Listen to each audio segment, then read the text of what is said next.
முயற்சி என்பது முச்சுள்ளவரை, பயிற்சி என்பது ஈஸ்வர் ஆர்மி அகாடமி உள்ளவரை. நான் உங்கள் ரிட்டையர்டு உள்ளரசுடன் ஃப்ரம் ஈஸ்வர் ஆர்மி அகாடமி. இன்றைக்கி வீடியோவில் என்ன கொடுக்க போகிறோம்னா, ஒரு ஓப்பன் ரேலி நடக்க போகுது எம்இஜி சென்டர் பெங்களூர். எப்படி நடக்குது என்னது ஒரு வீடியோவில் ஷோ பண்ண போகிறோம். ஸ்கிப் பண்ண போகிறோம். இப்போ வீடியோக்குள்ளே போகலாமா? தேங்க்யூ.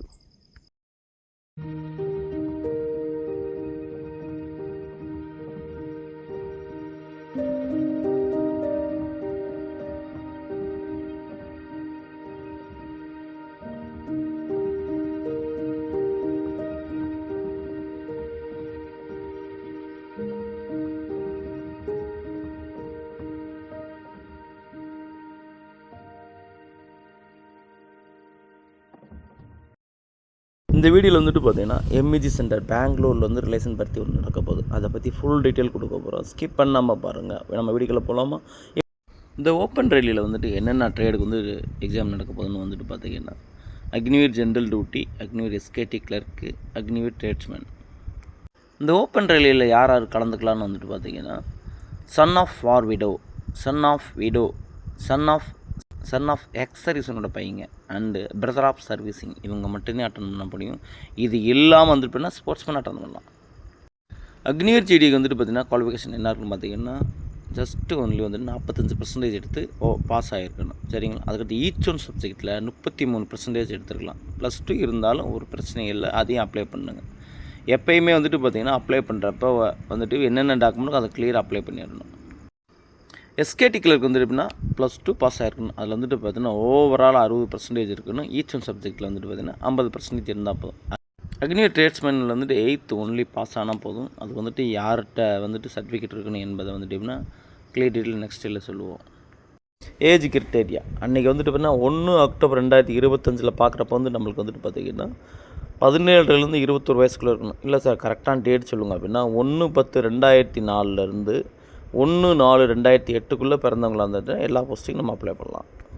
செலெக்ஷன் வந்துட்டு பார்த்திங்கன்னா 29 செப்டம்பர்லேருந்து பார்த்திங்கன்னா 9 அக்டோபரே நடக்க போகுது. அதில் வந்து எப்படின்னா 29 ஸ்போர்ட்ஸ்மேனோட ட்ரையல் நடக்கும். இப்போ கேமில் வந்துருக்காங்களா, என்னென்ன கேம் எப்படி இறங்கணும்னு பார்த்துருவாங்க. ஆக்சுவலி ரேலி வந்துட்டு பார்த்திங்கன்னா 6 அக்டோபர்லேருந்து 9 அக்டோபரே நடக்க போகுது. இது எக்ஸாம் எப்போ நடக்க போகுதுன்னு பார்த்தீங்கன்னா 8 மார்ச் 2026 நடக்குது கன்ஃபார்ம் பண்ணிட்டாங்க. இது எங்கே சார் நடக்குதுன்னா எம்இஜி சென்டரில் நடக்க போகுது. செலெக்ஷன் போகும் மாணவர்கள் வந்துட்டு பார்த்திங்கன்னா ஒரிஜினல் டாக்குமெண்ட் அதோடு சேர்த்து வந்துட்டு பார்த்திங்கன்னா அட்டாச்டு வேணும். எப்படின்னா ஜெராக்ஸ் எடுத்து அதில் வந்து சைன் வாங்கிட்டு கொண்டு போகணும். செலெக்ஷன் போகும் மாணவர்கள் வந்துட்டு என்னென்ன சர்டிஃபிகேட் கொண்டு போகிறதா நாங்கள் கொடுத்துருக்கோம், பார்த்துக்குங்க. இதில் வந்துட்டு பார்த்திங்கன்னா ரிலேஷன் சர்டிஃபிகேட் வந்துட்டு பார்த்திங்கன்னா யார் யாருக்கு கிடைக்கின்றது இதுக்கு முன்னாடி ஃபஸ்ட்டே நான் சொல்லியிருக்கேன். எப்படின்னா son of widow, son of war widow, son of ex service இருப்பாங்க, சன் ஆஃப் சர்வீஸிங் பையன், சன் ஆஃப் வந்துட்டு பிரதர் சர்வீஸ் இருப்பாங்க. அவங்களுக்கு வந்து செலெக்ஷன் போகும் மாணவர்கள் கொண்டு போகிற டாக்குமெண்ட் என்னென்னு கொடுத்துருக்கோம். ரிலேஷன் சர்டிஃபிகேட் இது எப்படி வாங்குறது என்ன டீட்டெயில் ஆல்ரெடி கொடுத்துருக்கோம், பார்த்துக்குங்க. All education certificate 10th mark sheet, 12th mark sheet, TC. Domicile certificate வந்து பார்த்திங்கன்னா இது வந்துட்டு எப்படின்னா இருப்பிடச் சான்றிதழ் எந்த இடத்துல இருக்குன்னா இந்த சர்டிஃபிகேட் வந்து கன்ஃபார்ம் பண்ணும். இது யார்கிட்ட வேணால் ஆன்லைனில் அப்ளை பண்ணி வாங்கிக்கலாம். கேஸ்ட் சர்டிஃபிகேட் நீங்கள் எந்த கேஸ்ட், இதெல்லாம் ஏன் கேஸ்ட்டு கேட்குறான்னு வந்தீங்கன்னா தப்பாக நினைக்க வேணாம். இது வந்துட்டு பார்த்திங்கன்னா உங்கள் கேஸ்ட்டுக்கு என்ன கொடுக்கணும், உங்களுக்கு பெனிஃபிட் இருக்கும்போது அதை கொடுக்குறதுக்காண்டி கேட்குறாங்க. நெக்ஸ்ட் வந்துட்டு பார்த்திங்கன்னா ரிலீஜன் சர்டிஃபிகேட். இது முதலே வந்துட்டு பார்த்திங்கன்னா நம்ம கேஸ்ட் சர்டிஃபிகேட்டில் ஷோ பண்ணிடுவாங்க. ஆனால் இப்போ ஷோ பண்ணாத காரணத்தினால அது தனியாக கேட்குறாங்க. அது வந்துட்டு விஓ, ஆர்ஐ அண்டு தாசில்தார் இவங்கள்ட்ட வாங்கணும். ஸ்கூல் கேரக்டர் சர்டிஃபிகேட் நீ ஸ்கூல் படிக்கிறப்ப எப்படின்றதை ஸ்கூல் கொடுக்கும். நெக்ஸ்ட் 7th வந்துட்டு பார்த்தீங்கன்னா கேரக்டர் சர்டிஃபிகேட். இப்போ நீங்கள் எப்படி இருப்புன்றதை கேரக்டரை பற்றி சர்டிஃபிகேட் யார் கொடுப்பானா விவோ கொடுப்பார். நெக்ஸ்ட் வந்துட்டு அன்மேரிட் சர்டிஃபிகேட். இப்போ வந்து நீங்கள் போகிற செலெக்ஷன் வந்துட்டு பார்த்தீங்கன்னா அக்னி பாத்துக்கு வந்துட்டு பார்த்தீங்கன்னா நீங்கள் மேரேஜே பண்ணக்கூடாது. நீங்கள் வேலைக்கு உள்ளே போனப்பறம் கூட சப்போஸ் நீங்கள் மேரேஜ் பண்ணினா உங்களை வந்துட்டு டிஸ்மிஸ் ஃப்ரம் சர்வீஸ்லேருந்து தூக்கிடுவாங்க. சரிங்களா? நெக்ஸ்ட் அஃபிடேவிட் இந்த கொண்டு வந்த சர்டிஃபிகேட்லாம் கரெக்டு தான் அப்படின்றத ரோட்டரி பப்ளிக்கிட்ட வாங்கணும். அது இப்போ வரைக்கும் 20 ரூபா 30 ரூபா பத்திரம்லாம் கிடைக்கிறதில்ல. 100 ரூபா பத்திரம் அதில் வந்து நீங்கள் டைப் பண்ணி கொடுத்துக்கலாம். ஃபார்மெட் நாங்கள் கொடுப்போம். ஆதார் கார்டு வந்துட்டு பார்த்தீங்கன்னா 10th மார்க் ஷீட்டில் உங்கள் பேர் இன்சல் எப்படி இருந்துச்சோ அதே மாதிரி வந்துட்டு பார்த்திங்கன்னா உங்கள் வந்துட்டு ஆதார் கார்டில் இருக்கணும். சரிங்களா? இதில் வந்துட்டு பார்த்திங்கன்னா அந்த பழைய இந்த 5 வயசில் எடுத்த ஃபோட்டோ இதெல்லாம் வந்துட்டு சேஞ்ச் பண்ணி ப்ராப்பராக கொண்டு வந்து எப்படி சேஞ்ச் பண்ணுறது தனி வீடியோஸ் ஓப்பன் பண்ணுறோம். நெக்ஸ்ட் வந்துட்டு 20 பாஸ்போர்ட் சைஸ் ஃபோட்டோ இருக்கணும். இது வந்துட்டு எப்படின்னா 3 மாதத்துக்குள்ளே எடுத்த ஃபோட்டோவாக இருக்கணும். பேக்ரவுண்டு ஒயிட்டாக இருக்கணும், நீட் அண்ட் க்ளீன், சேவிங் பண்ணிக்கணும், கட்டிங். அன்னைக்கு இருந்து உங்களை பட்டாளக்கான எதிர்பார்க்குறாங்க.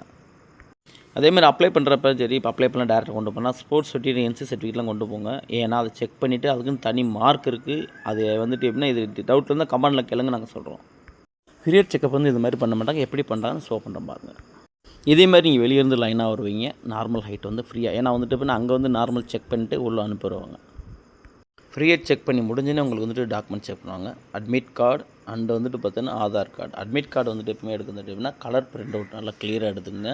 அதில் வந்துட்டு பார்த்தீங்கன்னா பார்கோடு வந்துட்டு எப்படின்னா கசங்கிடக்கூடாது. அதனால் வந்து லேசர் பிரிண்டில் எடுத்துகிட்டு தெளிவாக எடுத்து வச்சுக்கோங்க. அதோட ஆதார் கார்டு எடுத்துக்கோங்க. அதுக்கடுத்து நம்மளுக்கு வந்துட்டு ஒரிஜினல் வந்துட்டு பார்த்திங்கன்னா ப்ரோக்ராமே நடக்கும். பார்த்திங்கன்னா 1200 மீட்டர் வந்துட்டுன்னா 5.5 நிமிஷத்துக்குள்ளே வந்தீங்கன்னா ஃபஸ்ட் பேஜ், 5.5லேருந்து 5.25 வந்து செகண்ட் பேஜ், 5.25 டு 6 வந்தீங்கன்னா தேர்ட் பேஜ், 6 டு 6.15 வந்தீங்கன்னா ஃபோர்த்து பேஜ் கொடுப்பாங்க. தேர்ட் ஃபோர்த்து பேஜ்ட்டு பாஸ் பண்ண முடியாது. நீங்கள் ஒரே முயற்சிகள் வெற்றியோட வேண்டுமா, ஈஸ்வர் ஆர்மி அகாடமிங்க ஃபஸ்ட் பேஜ் ஈஸியாக எடுத்து கையில் கொடுக்குறோம். நெக்ஸ்ட் பீம், இது வந்து சிவில் என்ன சொல்லுவாங்கன்னு பார்த்தீங்கன்னா புல்லப்ஸ்னு சொல்லுவாங்க. ஆனால் ஆர்மியில் என்ன சொல்லுவாங்கன்னு பார்த்தீங்கன்னா சின்னப்புன்னு சொல்லுவாங்க. தன்னோட சின்னானது கட்டைக்கு மேலே ஷோ பண்ணி காமிக்கிறது சின்னப்புன்னு சொல்லுவாங்க. இதேமாதிரி லைன் அப்பில் எடுப்பாங்க. இது வந்துட்டு எப்படின்னா 10 எடுத்தால் 40 மார்க்கு, 9 எடுத்தால் 33 மார்க்கு. நெக்ஸ்ட் வந்து 6 மார்க்காக குறைஞ்சி போகும். 6 எடுத்தாலும் பாஸ் தான், ஆனால் வேலைக்கு போக முடியாது. சரிங்களா, 10 எடுக்கணுமா ஈஸ்வர் ஆர்மி அகாடமி வாங்க. பி முடித்த பிறகு வந்துட்டு பார்த்தீங்கன்னா உங்களுக்கு 9 பிடிச்சின்னு எடுப்பாங்க. அது என்ன காரணம் பார்த்தீங்கன்னா ட்ரைனிங் தூரம் வந்து ஆப்டிக்கல் நடக்கும். சரிங்களா, ஆப்டிக்கல் ட்ரைனிங் சொல்லுவாங்க, ஓட்டின்னு சொல்லுவாங்க. சரிங்களா, அதில் வந்துட்டு எப்படின்னா பெரிய பள்ளம் தோண்டியில் தண்ணியை தாண்ட சொல்லுவாங்க. அந்த பயம் இருக்கக்கூடாது, பயம் இருக்குமா இல்லைன்னு செக் பண்ணுறக்காண்டி இதை எடுக்கிறாங்க. 9 பிட்டிச் முடிய விட்டு உங்களுக்கு வந்து இதே மாதிரி வந்து ஜிக் ஜாக் பேலன்ஸ் இந்த பேர். இது ஏன் எடுக்கிறான்னு பார்த்தீங்கன்னா ஒரு ஆப்டிக்கல் ஆப்டிக்கல் ட்ரைனிங்காண்டி தான். ஒரு ஹைட்டான பிளேஸில் ஒரு சின்ன கட்டையில் நடக்க உனக்கு மனதைரியம் இருக்கா, உன்னோட உடம்பை நீ பேலன்ஸ் பண்ண முடியுமான்ற செக் பண்ணுறக்காண்டி தான் இந்த டெஸ்ட் எடுக்கிறாங்க. இந்த டெஸ்ட்லாம் முடிய விட்டு வந்துட்டு பார்த்தீங்கன்னா அதுக்கடுத்து டாக்குமெண்ட் செக் நடக்கும். டாக்குமெண்ட் செக் பண்ணி முடிஞ்ச பிறகு வந்து பார்த்தீங்கன்னா கரெக்டான ஹைட்டு நீங்கள் இருக்கீங்களா அப்படின்றது இப்போத்தே உங்களுக்கு வந்துட்டு இப்போ வகுத்து நெளி கழுத்து நெளி அது இதுன்னு கரெக்டாக செக் பண்ணுவாங்க. சரிங்களா, அக்யூரேட்டாக வந்து ஹைட் அளந்து முடிஞ்ச சோருக்கு பார்த்திங்கன்னா ஜஸ்ட் அளப்பாங்க. ஜஸ்ட்டில் வந்து நம்மளுக்கு வந்து எவ்வளோக்குன்னா 77 டு 82 இருக்கணும். அது எப்படி அளப்பாங்கன்ற நாங்களே பண்ணி கேட்போம், உங்களும் பண்ண வைப்போம். 2 நாளில் உங்களுக்கு வந்துட்டு எக்ஸ்டென்ஸ் வந்துட்டு பார்த்தீங்கன்னா 5 வேணுமா கண்டிப்பாக பண்ணிக்கிறோம். ஏன்னா இதே ஃபீல்டில் இருக்கிறனால எங்களுக்கு எப்படி பண்ணுறது என்னன்னு எங்களுக்கு தெரியும். நீங்கள் ஒரே முயற்சிகள் வெற்றி அடைய வேண்டுமா, வாரியர் ஈஸ்வர் ஆர்மின் போலீஸ் கோச்சிங் சென்டர். முடிஞ்ச பிறகு வந்துட்டு பார்த்தீங்கன்னா ஆர்எம்டிசி நம்பர் கொடுப்பாங்க. ஆர்எம்டிசி நம்பர் என்னென்னு பார்த்தீங்கன்னா மெடிக்கலுக்காண்டி அடுத்து எப்போ மெடிக்கல் நடக்கும் அப்போ வர சொல்கிறக்காண்டி கொடுப்பாங்க. நெக்ஸ்ட்டு வந்துட்டு பார்த்தீங்கன்னா அதிலே அட்மிட் கார்டு கொடுத்துட்டு மெடிக்கல் முடிஞ்ச பிறகு அட்மிட் கார்டு கொடுத்து உங்களுக்கு எப்போ எக்ஸாம் உங்களுக்கு சொல்லியிருக்கோம்ல 8 மார்ச் 2026 நடக்குது. யாருக்கு எப்படி நடக்குன்றதை நெக்ஸ்ட் வீடியோவில் ஷோ பண்ணோம், பார்த்துங்க. இது உங்கள் ஈஸ்வர் ஆர்மி அகாடமி. நாங்கள் வந்துட்டு பார்த்தீங்கன்னா army, police, SCD constable, RPF, coast guard, TA போன்ற அனைத்து துறைகளுக்கு வந்துட்டு பார்த்திங்கன்னா மற்றவங்க வந்துட்டுனா ஒன்று ஃபிசிக்கல் பண்ணுவாங்க, இல்லாட்டி மெடிக்கல் பண்ணுவாங்க. எங்களை வந்து பார்த்தீங்கன்னா ரிட்டன், மெடிக்கல் அண்டு ஃபிசிக்கல் 3மே தரமாக பண்ணி கொடுத்துருக்கோம்.